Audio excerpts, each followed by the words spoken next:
Selamat sore pemirsa, senang sekali saya Mira Azara kembali menjumpai Anda.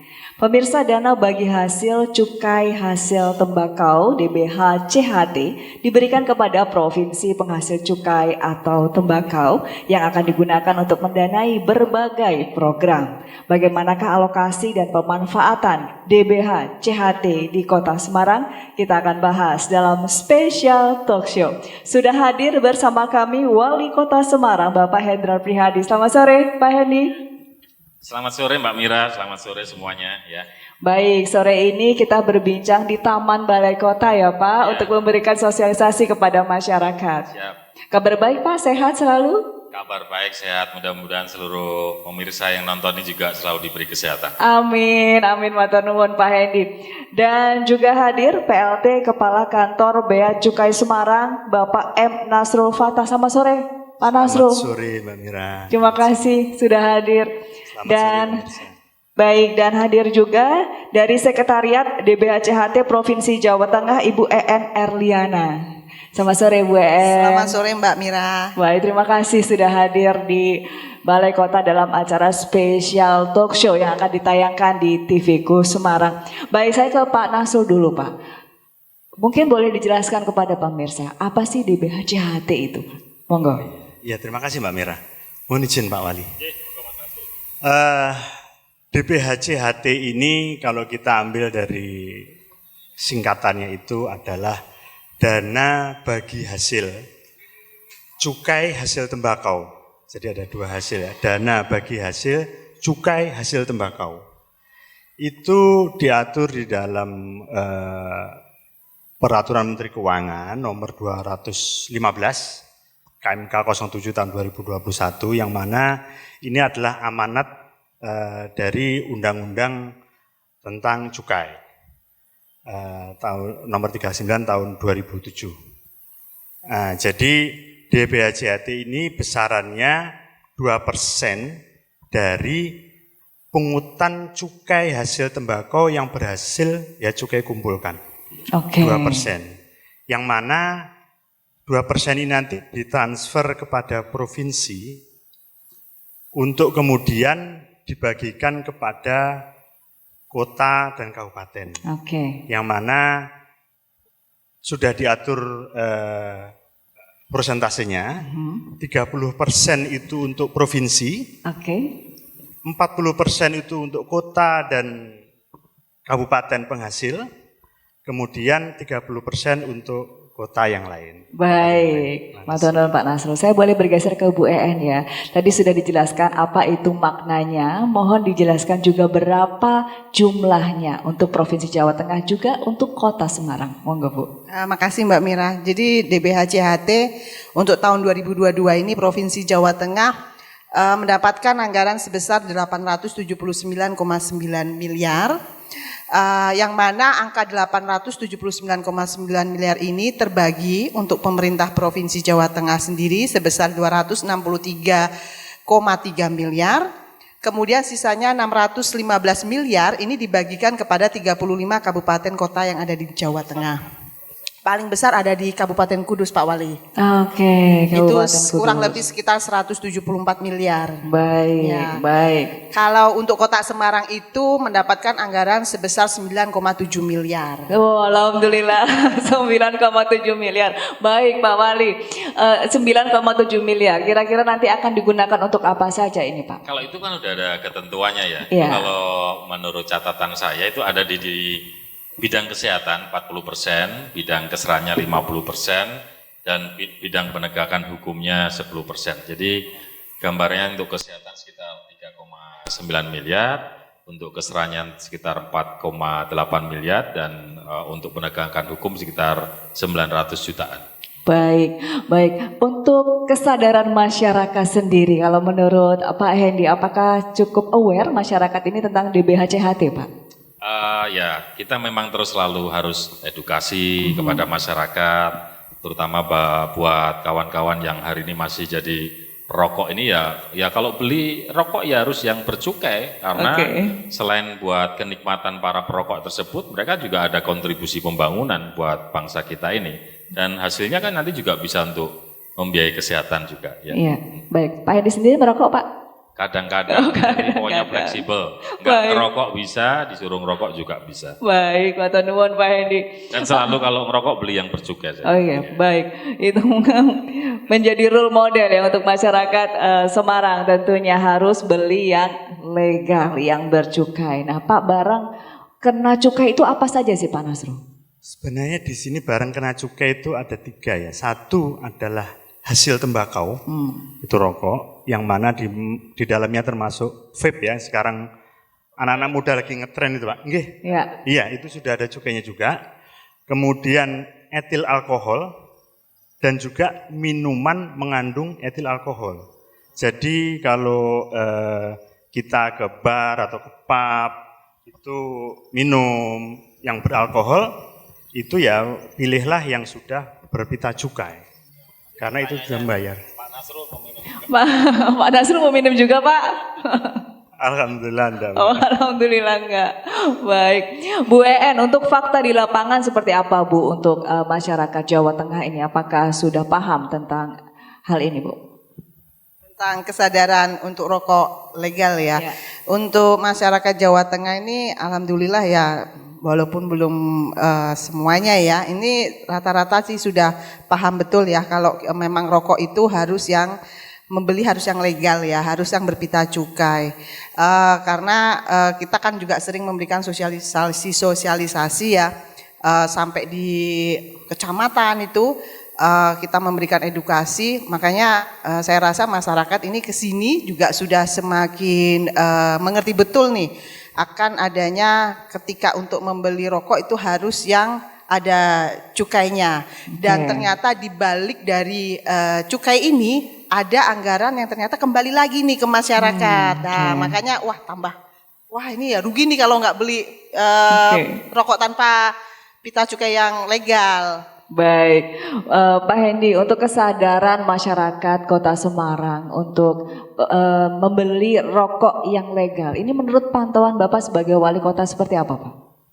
Ya sudah kita lakukan ya, jadi penayangan videotron, baliho, medsos itu terus kita edukasi masyarakat. Bahkan teman-teman Satpol PP Kota Semarang juga sudah roadshow turun ke kecamatan-kecamatan untuk bisa memberikan pencerahan terkait dengan Undang-Undang Nomor 39 Tahun 2007 yaitu cukai hasil tembakau atau CHT dan pemanfaatan dana bagi hasil cukai. Dan hari ini teman-teman Satpol turun ke bawah untuk sosialisasi kepada masyarakat. Baik, sosialisasi terus lakukan secara masif oleh pemerintah Kota Semarang. Teman-teman dari Satpol PP terjun langsung ke masyarakat begitu ya? Kayaknya dibantu teman-teman Bea Cukai juga ya Mas ya. Kita kolaborasi begitu. Siap.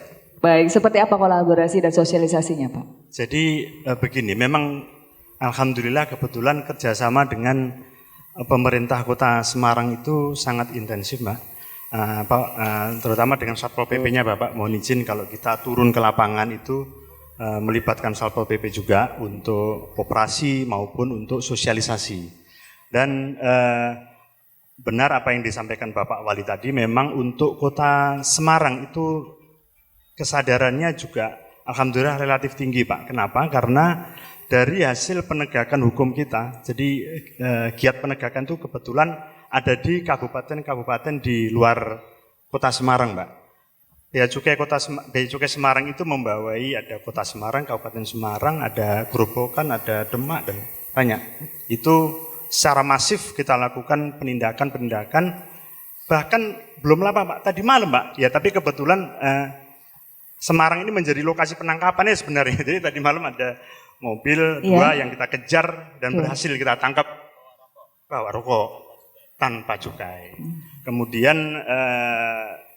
minggu yang lalu kita gerebek satu gudang besar yang isinya semuanya rokok ilegal Pak. Ada 5 juta batang rokok ilegal di sana. Tapi di luar Semarang Pak, di Demak tepatnya.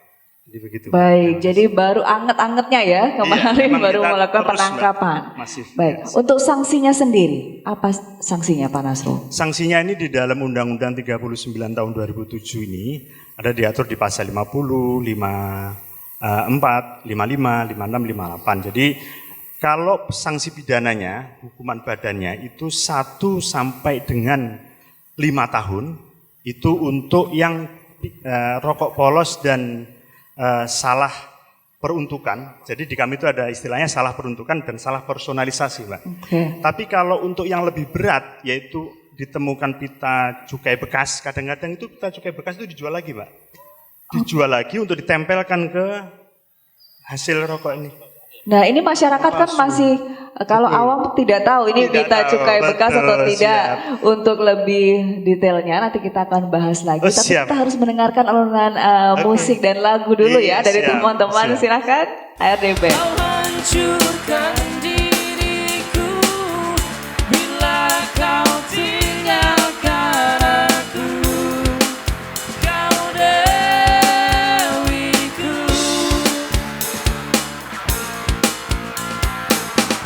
Kembalilah padaku, bawa separuh nafasku. Kau dewiku.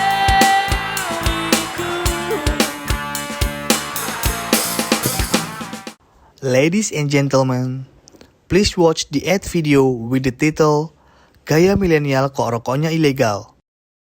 Before watching, make sure you are 18 years old or above.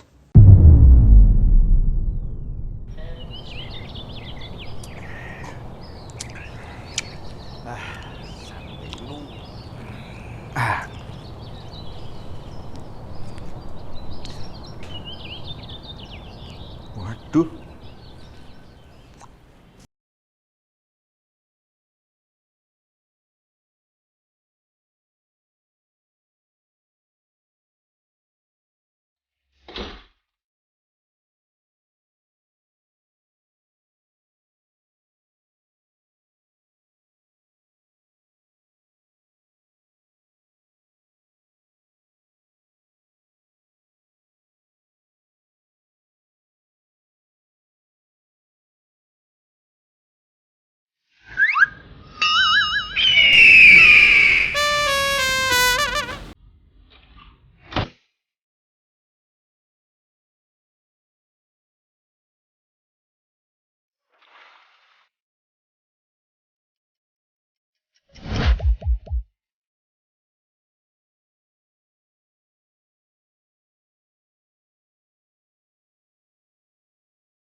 Gantengnya. Rapi banget, Mas. Iya toh ya.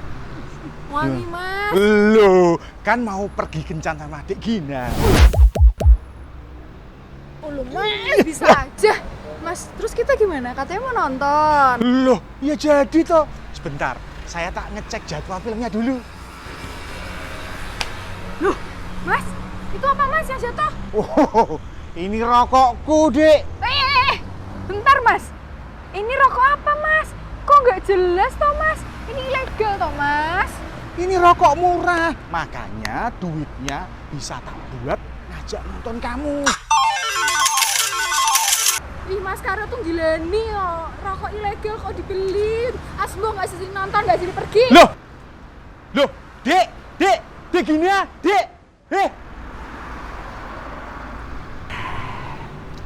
Sek Mas, Hah? sampean niku lho, gayane ganteng, keren, milenial. Kok rokoknya ilegal? Lah terus saya mesti gimana? Nih, mending lihat ini dulu, nih. Bro, gaul yo oleh, yo sing cerdas, sing semak. Rokok rokok resmi, sing metu cukaine, ora rokok polosan. Dadi lek ngono gaul. Cukai kuwi iso dingge bangun infrastruktur pendidikan, kesehatan dan lain-lain. Dadi ade iso berpartisipasi ning kono melu bangun negara ya ade paling ora ngono. Gaul yo oleh nang yo sing manpangat. Nah, saka kono kuwi ade iso jamin nasibe wong 6 juta wong. Iso jamin nasibe 6 juta wong sing kerja ning industri hasil tembakau. Ah toh, yo wis ngono kuwi lah. Ngono lek ngono keren, gaul. Wah iya ya, malu saya. Iya toh. Waduh, saya udah kapok deh nggak beli rokok ilegal seperti ini Iya. lagi. Tapi ngomong-ngomong mbaknya ini siapa sih? Kok tiba-tiba bisa muncul di sini? Saya ini tetangganya Mbak Gina. Oh, Sampean iku lho pacare Mbak Gina kok rokoknya ilegal. Piye? Iya. Ya, sana minta maaf dulu, kejar Mbak Ginanya. Oh iya. Dek Gina, Dek, Mas Karyo minta maaf, Dek, minta maaf. Assalamualaikum warahmatullahi wabarakatuh. Saya Sucipto, Kepala Kantor Bea Cukai Semarang. Kami infokan bahwa rokok adalah barang kena cukai, sehingga siapapun yang menawarkan, menyerahkan, menjual, dan menyediakan rokok harus dilekati dengan pita cukai legal yang dikeluarkan oleh pemerintah. Ciri-ciri rokok ilegal yang pertama adalah rokok tidak dilekati pita cukai atau sering disebut polos, dilekati pita cukai palsu, dilekati pita cukai yang tidak sesuai, dan dilekati dengan pita cukai bekas. Siapapun yang menawarkan, menyerahkan, menjual, atau menyediakan rokok legal akan dikenakan sanksi pidana paling singkat 1 tahun dan paling lama 5 tahun, dan pidana denda paling sedikit 2 kali nilai cukai dan paling banyak 10 kali nilai cukai. Cukai akan kembali kepada masyarakat untuk pembangunan. Siapapun yang mengetahui dan melihat rokok legal, laporkan. Mari bersama gempur rokok ilegal. Dalam rangka pembangunan melalui pendapatan dari cukai, mari kita bergerak bersama, kita gempur rokok ilegal. Matur nuwun, assalamualaikum warahmatullahi wabarakatuh. Om Santi Santi Santi Om.